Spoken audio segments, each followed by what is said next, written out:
हम्म एक पल के लिए ना एक ऐसे इंसानी दिमाग के बारे में सोचिए जिसके पास दुनिया भर का सारा ज्ञान है। मतलब हर किताब, हर कोड जो कभी लिखा गया है, सब कुछ उसे पता है। हाँ, वो तो हम आज के एआई को मानते ही हैं। एक तरह का स्मार्ट डिब्बा है ना। बिल्कुल। हम उससे सवाल पूछते हैं और वो जवाब टाइप कर देता है। पर क्या हो अगर हम उस महाज्ञानी दिमाग को अचानक से हाथ पैर और आंखें भी दे दें? ओह, मतलब वो सिर्फ सोचेगा नहीं, बल्कि इंसानों की तरह इस दुनिया में असल काम भी करने लगेगा। हाँ, जब मैंने अफोर्डेबल एआई के उस वीडियो का ट्रांसक्रिप्ट पढ़ा ना, तो सच में मेरा दिमाग चकरा गया।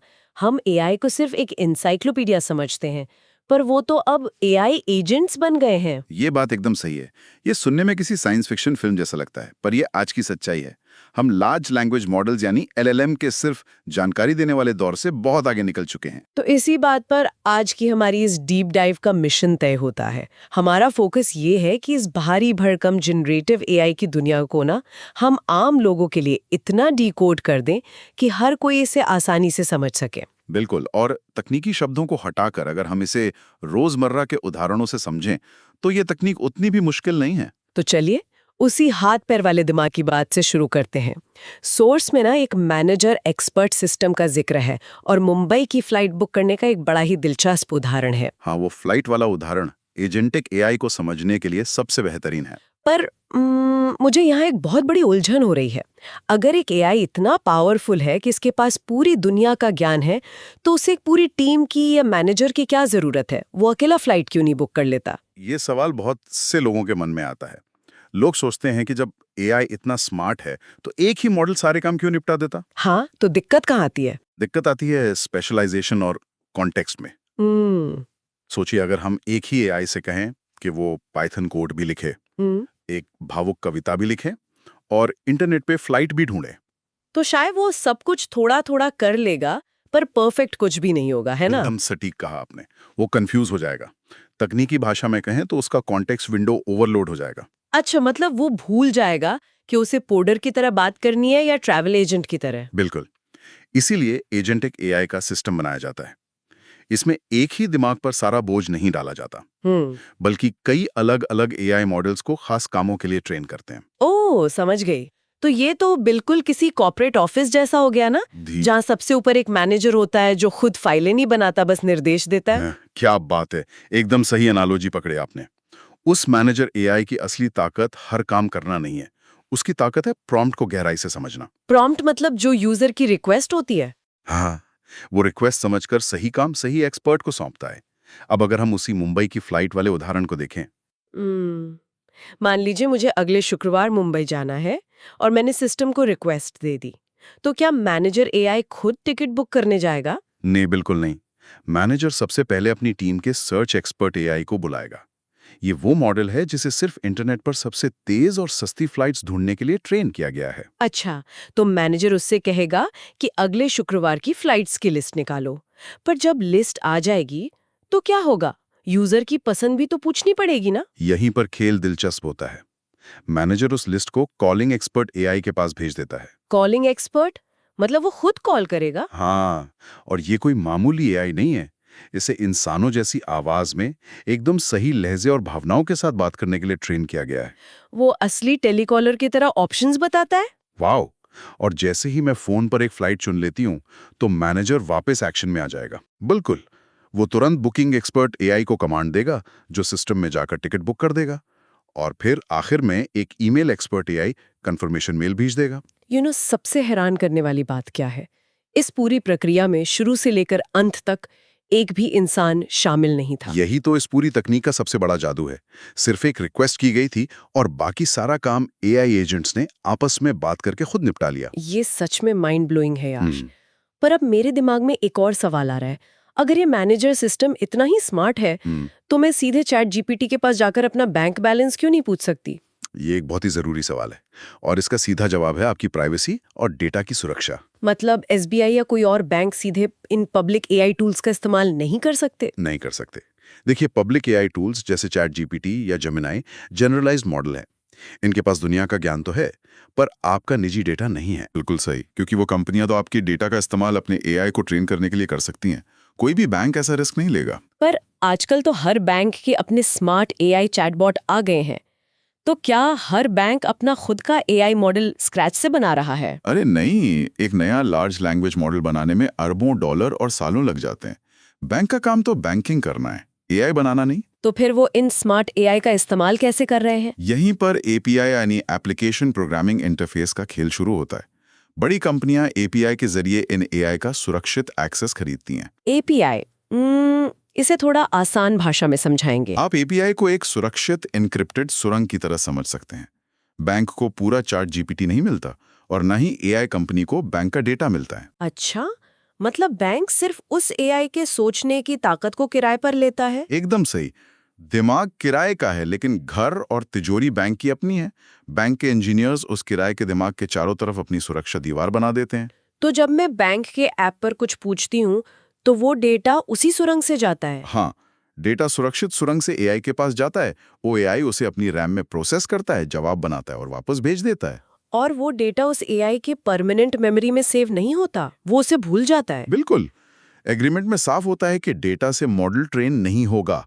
डेटा वापस आते ही एआई उसे भूल जाता है। वाह, ये तो बहुत स्मार्ट तरीका है। लेकिन एक बात बताइए, हमने एक पावरफुल दिमाग किराए पे तो ले लिया, पर उससे काम निकलवाना भी तो एक कला है ना? हाँ, और यही वो चीज़ है जिसे हम प्रॉम्प्ट इंजीनियरिंग कहते हैं। सिर्फ एआई होना काफ़ी नहीं है, उससे सही बात मनवाना आना चाहिए। सॉस में इसका एक बड़ा ही मज़ेदार उदाहरण था, वो शेफ और चीज़ बर्गर वाला। मान लीजिए आप दुनिया के सबसे महंगे रेस्टोरेंट में गए, जहाँ सबसे बेहतरीन शेफ है। और अगर आपने शेफ से जाके सिर्फ इतना कहा कि मुझे खाना लाओ, तो क्या होगा? वो शायद कुछ भी बना लाएगा। हो सकता है वो सूप ले आए जो मुझे पसंद ही ना हो। शेफ तो बेस्ट है, पर मेरे निर्देश ही बेकार थे। बिल्कुल। लेकिन अगर आप शेफ को एकदम स्पष्ट बताएं कि क्या चाहिए, तो हाँ, अगर मैं कहूं कि मुझे चीज़ बर्गर चाहिए, बन हल्का सिका हुआ होना चाहिए और मोज़रेला चीज़ सामान्य से दोगुनी होनी चाहिए, तब तो मज़ा ही आ जाएगा। एआई भी ठीक इसी तरह काम करता है। वो जादूगर नहीं है कि आपका दिमाग पढ़ ले, वो पूरी तरह आपके निर्देशों पर निर्भर है। तो प्रॉम्प्ट इंजीनियरिंग का मतलब सिर्फ सवाल पूछना नहीं है। नहीं, इसका मतलब है एआई को सही कॉन्टेक्स्ट बताना, टोन तय करना और सबसे जरूरी ये बताना कि उसे क्या नहीं करना है। मतलब क्या हम ये कह रहे हैं कि आने वाले समय में प्रोग्रामिंग या कोडिंग से ज्यादा ये प्रॉम्प्ट लिखना जरूरी हो जाएगा? बिल्कुल। आज एआई खुद कोड लिख रहा है तो उसे टेस्ट भी कर रहा है। कोडिंग की पेचीदगियां मशीनें संभाल सकती हैं। तो फिर हम इंसानों का काम क्या बचेगा? हमारा काम होगा सोचना और स्पष्ट संवाद करना। एआई को ये बताना कि आखिर कौन सी समस्या सुलझानी है। अगर आपको एआई को सही निर्देश देना आता है तो आप कुछ भी बना सकते हैं। ये तो काफी पावरफुल विचार है। पर अच्छा, एक बात सोचिए, हमने एआई किराए पर ले लिया और शेफ की तरह प्रॉम्प्ट देना भी सीख लिया, पर यहाँ एक बहुत बड़ा पेच भी तो है। कैसा पेच? अगर उस एआई के पास वो जानकारी हो ही ना जो हम पूछ रहे हैं। जैसे? मान लीजिए मैंने बैंक के एआई से पूछा कि कल की गुप्त बोर्ड मीटिंग में क्या फैसला हुआ। और एआई के ट्रेनिंग डेटा का तो एक कट ऑफ होता है, उसे तो पता ही नहीं कि कल मीटिंग में क्या हुआ। हाँ, तो ऐसे में वो क्या करेगा? क्या वो झूठ बोलेगा? हाँ, और इसी को जनरेटिव एआई की सबसे बड़ी बीमारी कहते हैं, हैलुसिनेशन। हैलुसिनेशन मतलब उसे दिन में तारे दिखने लगते हैं या वो हवा में तीर चलाने लगता है? कुछ वैसा ही समझ लीजिए। जब एआई को जवाब नहीं पता होता तो वो मानने से इनकार कर देता है। वो शब्दों को जोड़कर एक ऐसा जवाब बना देता है जो बिल्कुल सच लगता है पर असल में पूरी तरह गलत होता है। बाप रे! बैंकिंग में तो ये हैलुसिनेशन करोड़ों का नुकसान करवा सकता है। तो इसका इलाज क्या है फिर? इसका इलाज है आरएजी, यानी रिट्रीवल ऑगमेंटेड जनरेशन। आरएजी, ये नाम तो थोड़ा भारी लग रहा है। सोर्स ने इसे बहुत ही आसानी से समझाया है। इसे बस एक ओपन बुक एग्जाम की तरह सोचिए। अच्छा, ओपन बुक एग्जाम मतलब जहां सब कुछ रटने की जरूरत नहीं होती, किताबें साथ ले जा सकते हैं। एकदम सही। नॉर्मल चैट जीपीटी एक ऐसे छात्र की तरह है जो अपनी याददाश्त के भरोसे परीक्षा दे रहा है। अगर वो कुछ भूल गया तो गलत जवाब लिख देगा। और आरएजी सिस्टम में क्या होता है? आरईजी में हम एआई से कहते हैं कि तुम्हें रटने की जरूरत नहीं है। जब सवाल आएगा, हम तुम्हें बैंक के प्राइवेट डेटाबेस से कल की मीटिंग की पीडीएफ खुद लाकर दे देंगे।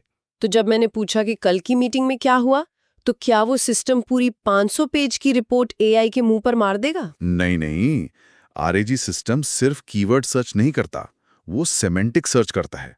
मतलब वो सवाल का अर्थ समझता है। अच्छा, तो वो उन 500 पेजों में से सिर्फ काम की चीज निकालेगा। हाँ, वो प्राइवेट सर्वर में जाकर सिर्फ वो एक पैराग्राफ या चंक ढूंढ कर निकालेगा जिसमें मीटिंग के फैसलों का जिक्र है, और वो सटीक जानकारी एआई को दे देगा। वाओ! तो अब एआई के पास मेरा सवाल भी है और उसका एकदम ठोस कॉन्टेक्स्ट भी। बिल्कुल। फिर एआई उसे पढ़ता है, समराइज करता है और इंसानी भाषा में एक सटीक जवाब जनरेट कर देता है। मतलब इस पूरी प्रक्रिया में वो जो हवा में तीर चलाने वाली बात थी, वो हैलुसिनेशन लगभग खत्म ही हो गया ना? एकदम खत्म, क्योंकि अब जवाब पूरी तरह से उस सुरक्षित और वास्तविक डेटा पर आधारित है जो आरएजी ने उसे दिया है। ये सच में पूरी तस्वीर को बदल देता है। तो अगर हम आज की इस चर्चा को समेटें, तो हमने शुरुआत की थी एक ऐसे दिमाग से जिसे हाथ पैर मिल गए हैं, यानी एआई एजेंट्स। हाँ, हमने देखा कि कैसे मैनेजर और एक्सपर्ट एआई की पूरी टीम मिलकर फ्लाइट बुक करने जैसे जटिल काम खुद संभाल लेती है। और फिर हमने प्राइवेसी के डर को दूर किया। ये समझा कि बैंक पब्लिक मॉडल इस्तेमाल नहीं करते, बल्कि एपीआई रूपी सुरक्षित सुरंग से इन दिमागों को किराए पर लेते हैं। और हमने शेफ के उदाहरण से ये भी जाना कि चाहे एआई कितना भी स्मार्ट हो, प्रॉम्प्ट इंजीनियरिंग के बिना वो बेकार है। सही निर्देश देना ही भविष्य की सबसे बड़ी स्किल है। बिल्कुल। और अंत में हमने आरएजी के जरिए एआई के झूठ बोलने की बीमारी का इलाज किया, उसे ओपन बुक एग्जाम देने वाला स्मार्ट छात्र बना दिया। ये सब जानना आज आम इंसान के लिए बहुत जरूरी है, क्योंकि एआई अब सिर्फ लैब में नहीं है, ये हमारे फोन और काम करने के तरीके का हिस्सा बन चुका है। सही कहा। और जाते जाते ना, मेरे दिमाग में ख्याल आ रहा है जो थोड़ा डराता भी है और सोचने पर मजबूर भी करता है। क्या ख्याल है वो? आज तो एआई एजेंट्स बस एक फ्लाइट बुक करने के लिए आपस में बात कर रहे हैं, पर जरा उस भविष्य के बारे में सोचिए जब पूरी की पूरी कंपनियां ऐसे ही एआई एजेंट्स चला रहे होंगे। हाँ, जहां एक एआई दूसरे को काम सौंप रहा होगा और तीसरा उसे डिलीवर कर रहा होगा। तो ऐसे में हम इंसानों का रोल क्या रह जाएगा? क्या हम सिर्फ वो पहला प्रॉम्प्ट लिखने वाले बनकर रह जाएंगे, जिसके बाद सारे फैसले एआई खुद लेगा? ये वाकई सोचने वाली बात है। तो अगली बार जब आप किसी एआई से बात करें, तो इस बारे में जरूर सोचिएगा। क्या वो हाथ पैर वाला दिमाग अब हमसे ज्यादा आजाद हो रहा है? इसी सवाल के साथ आज की इस गहन चर्चा को यहीं रोकते हैं।